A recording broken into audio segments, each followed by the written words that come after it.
And I didn't stop and necessarily do the math or figure out how many days I've been on the water. I'm going to guess 15, I don't know, maybe 20.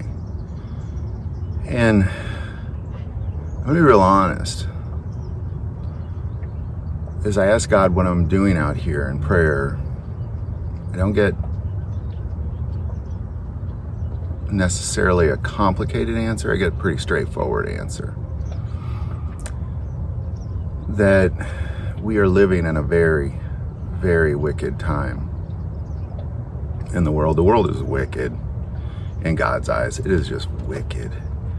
The whole world is like Sodom and Gomorrah, and nowhere is worse than the United States, just filled with filth and sin and death. And the message is, repent, for the kingdom of heaven is at hand. It's the exact same message that Jonah gave Nineveh, literally, that God is giving to the U.S. That God just doesn't destroy a place or enslave a group of people without warning, without bells ringing off, without alarms going off, without prophets or pastors just begging people to change. All that takes place first. That's why he sent Jonah to Nineveh. But the Ninevites were wise.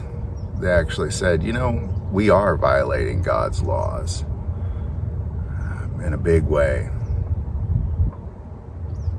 And I think this world forgets that he created this world. This is his. This is his creation.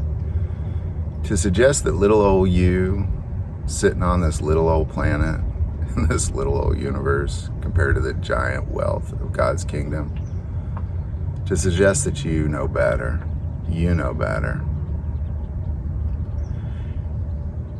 And I don't really think that this particular message is meant for very wordy conversation. God is hurt. He's a jealous God and he's hurt. He loves us so much. It's literally like if you had kids that you raised and you loved, and you gave them everything that they needed to grow up and be successful. And then they just destroyed your house. And did everything, broke every rule that you had in your house, every single rule you had, and then laughed and mocked in your face as if, what are you gonna do about it? I think that's what God's going through, but in a much, much, much bigger way.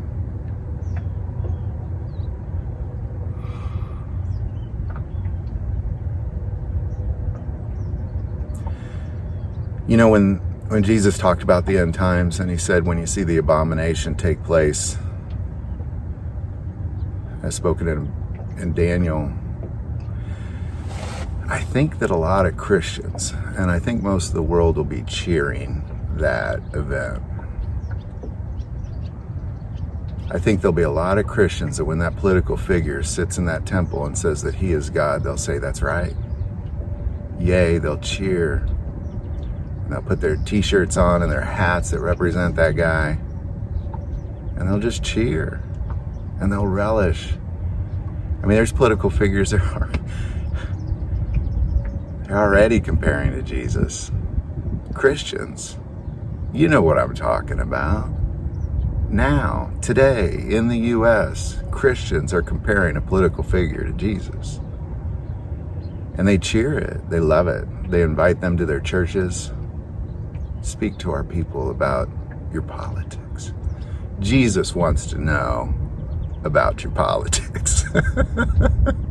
It's disgusting and pathetic, and it's laughable. It's literally laughable.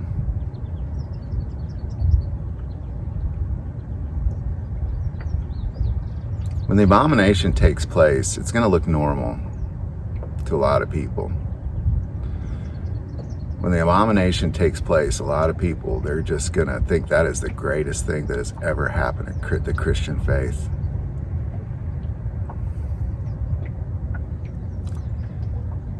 And the reason is because of the sin and the culture that we're living in. When people want what they want and they do what they want and they justify it and they consider themselves righteous, that's the state that Satan needs the world to be able to claim his throne. I mean, it's the truth. That is the state that he'll want it to be. It's the perfect state. It's the perfect state. Satan's kingdom is running just like he intended it to. And this idea that the righteous is wicked and the wicked is righteous. The church just loves the wickedness of politics in America right now. They love the wickedness of self-pleasure. They love the wickedness of consuming the sacrifice of the altar, and they justify it in the name of righteousness.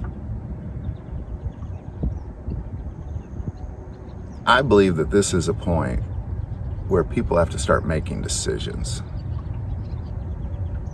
You can't be that wicked way and worship God. You can't be that wicked way and have God on your side. Because again, when everybody, when Jesus talks about all these parables, everybody calls him Lord. But those who are wicked and call it righteous, I never knew you, is what he's going to say. You guys, you have to make a decision, ladies and gentlemen. You have to. It's decision time. Repent, for the kingdom of heaven is at hand. It is decision time. Do you stay in the wickedness of the United States and this world where they worship political figures who just are vulgar and disgusting just because they say what they want them to say? Worship pastors who say what they want them to say, but they're vulgar and disgusting and wicked? If you just want to hear what you want to hear, man, that's going to be cranked up full blast all the way to hell. Crank it. Crank it up to 10, man. Amp that stuff up, because it is going to be cranked full blast all the way to hell. You want your wickedness? It's cranked up full blast in America. You want righteousness? It's a much more difficult thing to find right now.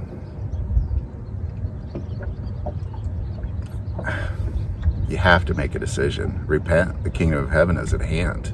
Can't be of this world anymore. Hope this video helps. Any thoughts or comments, put it below. Like this video, click like and subscribe. If you feel called to support this channel with Patreon, that link is also below. Most important part of this channel is we take prayer requests, so please don't ever hesitate to send that in.